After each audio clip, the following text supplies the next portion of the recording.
It's world number 2, Fabiano Caruana taking on the young Indian talent Praggnanandhaa. They shake hands, it's Armageddon time. Caruana has 10 minutes on the clock, opens with d4, knight f6, c4, e6 played. Knight comes out to c3, and we have the Nimzo Indian. This time, Caruana goes for the classical line with queen c2. This is well known, and black has a lot of ways to equalize this. It has a lot of theory. So maybe Pragg is happy with this fact. By the way, e3 is not the most popular move. Bishop g5 is the main move here. So that's the reason why Pragg stopped a bit there. But I think for a must-win game, perhaps this is not a bad idea that Caruana is going for. Something that Pragg doesn't know. Now, he can take with the knight and attack the queen. It seems like a very logical way to go ahead. But Pragg is thinking here, and maybe he's a bit confused between taking with the pawn or knight, and he takes back with the pawn. Okay, this bishop on c1 is a little bit of a sad piece. It cannot go out, but otherwise white's position is great. He can get his knight out, the bishop out, castle, and then figure out a way for the bishop. Black, on the other hand, has plans of bishop b7, knight d7 and c5. So the knight comes out to f3, and now Pragg goes a5. Very interesting move. I think he's playing against b4 so that later on the bishop cannot be developed. Also gaining space, maybe threatening a4, maybe bishop a6. So multi-purpose move there by Praggnanandhaa, just gaining some space. And now Caruana can of course go bishop d3 here. But you have to mix things up to beat a player like Pragg, and that's why he plays knight e5. Clearly a very, very risky move because you don't want to be moving the same piece twice in the opening. Pragg goes queen d6. Another interesting move here was c5, because if you take here knight e4, taking back, black would be clearly better. But queen d6 is also good. Pragg is angling for c5 move. f3 is played, stopping the knight from coming to e4. So Caruana is clearly playing very unconventional chess here. He's just trying to put Pragg under some pressure, some fresh position. But Pragg, of course, playing all the good moves here, striking in the center with c5. Next move, maybe get the bishop out. Knight comes out. Bishop comes to b5. And here he goes bishop a6, offering a trade, takes, rook takes. And white has castled here. So some imbalances in the position.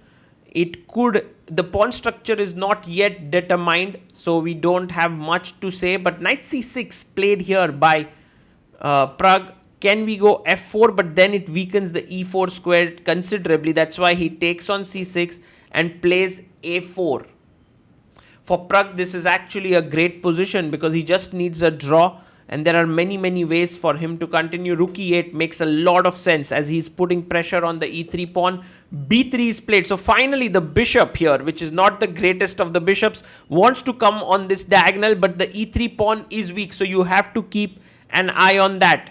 How is Praggnanandhaa going to continue? A very, very logical move is to play h6 at some point to take away the back rank issues. But rook a8 makes also a lot of sense because now the rooks are connected. They can come to the center. Rook c8, rook d8. All of this is possible. Fabiano gets his bishop on the long diagonal. He has 8 minutes, 8 seconds. Pragg has 5 minutes, 14 seconds. Rook c8 played. And perhaps he wants to take here on d4 at some point so that now the queen is protected. But to tell you the truth, after takes, queen takes, white would have a great position. So that is something which I don't think Fabiano wants to go for. Pragg wants to go for. Rook cd4.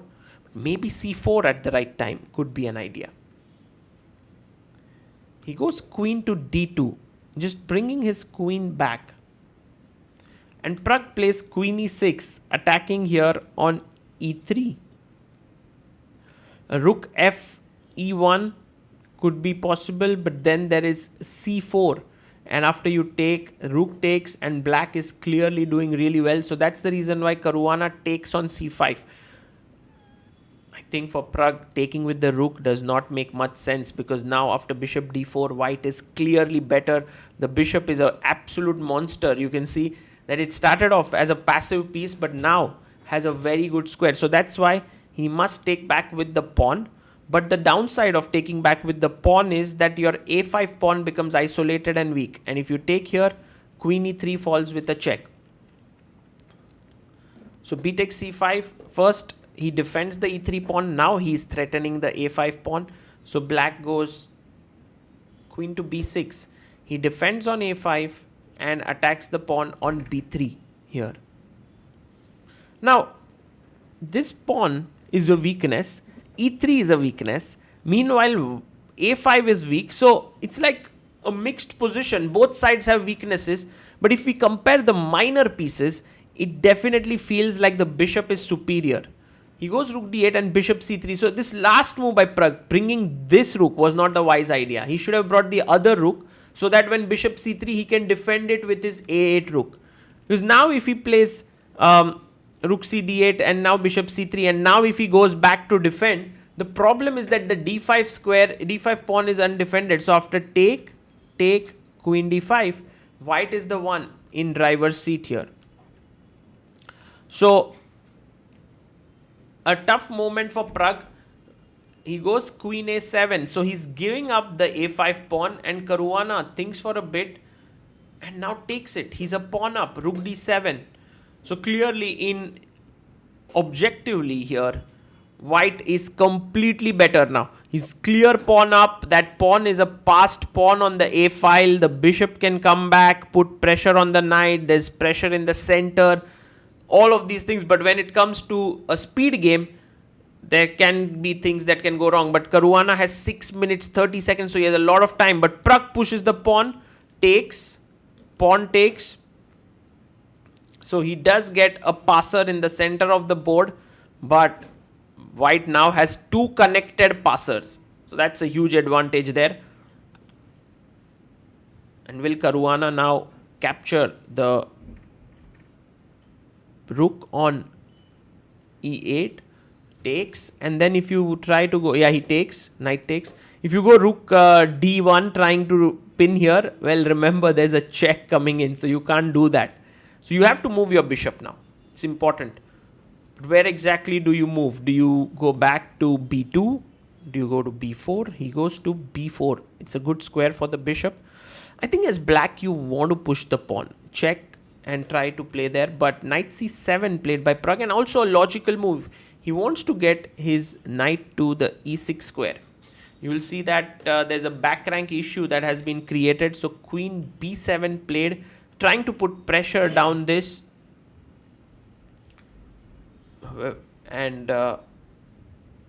very interesting moment in the game, because generally such positions should win very easily in classical chess for white. But very tough when you have less time, because there are always some counterplay ideas coming in. Now queen takes b3 would not work because of c7 hanging. So that's the reason why he moves his knight. And now Fabi needs to think a bit, because b3 is hanging. If he tries to save it, the d pawn is coming down. And he has 5 minutes 30 seconds to work this out. Praggnanandhaa has 3 minutes 22 seconds. Queen c2, beautiful move here. Because if d3, now pushing the pawn, there's queen c8 check, and it's already some back rank issues that can really become dangerous. A logical way to stop back rank problems is h5. There's also this move g5, because then you are trying to get the f4 square as well. And Pragg does go g5. But for Caruana now, it's great news, because he can trade off the queens. And, you can give a check, take, and then use your queenside pawns to move it forward. So queen c8. Oh, Pragg doesn't take. He goes king g7 up. Now, if you take here, this pawn is a bit weak. And if you have to play b4, the bishop gets a little bit out of the game. Although next move you are going b5. And this is clearly a playable option here, to take and play b4, b5. Will Caruana go for it? He finds the great move, bishop d2. And he tells Pragg that if you take on b3, your rook is hanging. And otherwise, I'll play b4 when my bishop is not only defending those pawns, but also attacking here. So very good backward move here, bishop d2, found by Caruana. He's playing some amazing chess. And for Pragg now, he can trade queens, but maybe keeping the queens on the board will give him more chances. So he goes queen d5, 2 minutes 35 seconds for him. Caruana comes back and offers a queen trade. Pragg does not go for it. He goes queen f5. And now for the queenside pawns to start moving forward. It's time, I believe, because white doesn't really have too much of, black doesn't really have too much of counterplay here.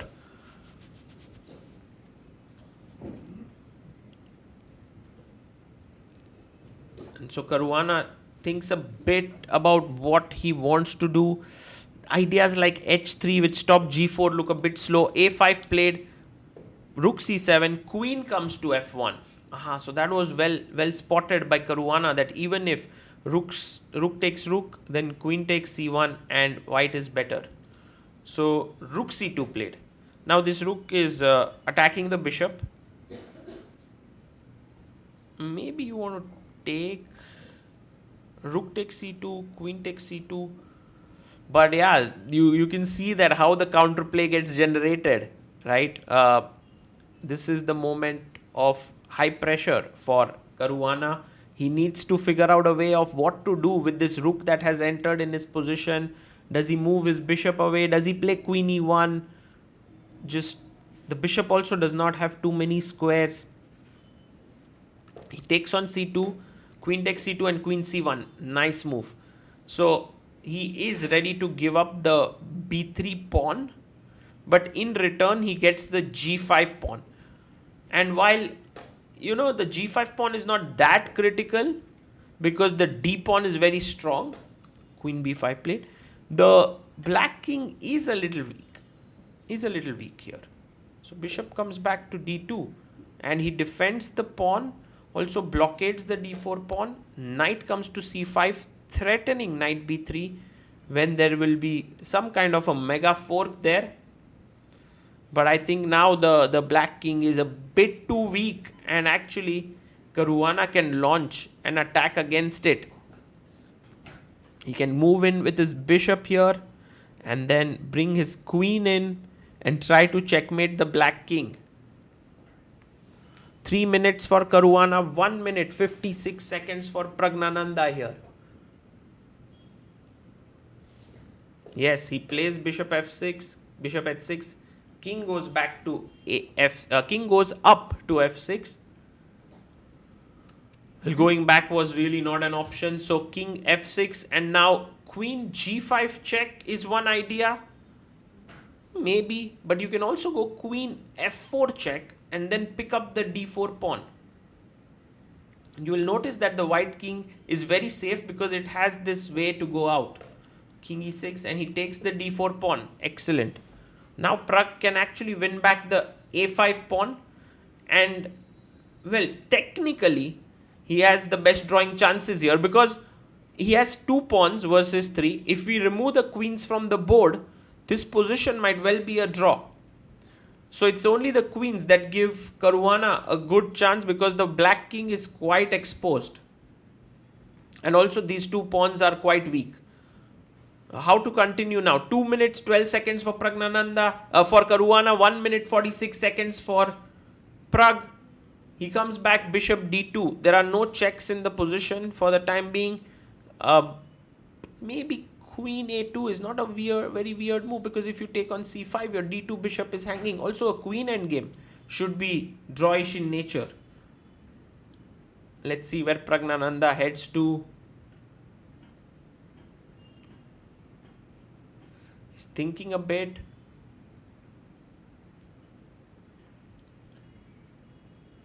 Not an easy moment because queen b5 is met with bishop b4. Already when the knight moves, all sorts of checks coming in.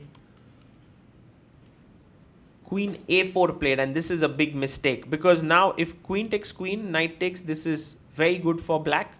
But you can actually avoid the trade of queens by playing bishop b4, and he plays it and the knight is almost trapped here. Because knight a6 is just wrong, queen d6, and it will be a mating attack. So you need to control the d6 square, but how do you do it? There are no checks even here. So you may have to go to b7, but then queen e4 check and you lose the knight. So all in all, the game is on the verge of being completely lost for Pragg. You can see that Praggnanandhaa goes knight b7 and Caruana has seen it. He just leans in, checks the final combination. If Pragg has any perpetual checks here that he can go for, but not really. Just queen e4 check. If let's say king f6, you don't even go after the knight, you can actually checkmate him with the bishop and queen. So queen e4 check played and Praggnanandhaa resigns the game. Caruana wins the very important encounter here. Pragg has to, after beating Caruana in the first time they met in classical chess, he draws the second one but loses in the Armageddon. And what I like about Pragg a lot is that he's always ready to analyze, always ready to learn. And this is one of the attitudes which has kept him in good stead all his career and has made him one of the best players. After a loss, he's never too sad. After a win, he's never too happy. And Caruana, of course, obliges with his thoughts there. Class acts, both of them. And really, this is something that we all can learn a lot from this behavior of both the players.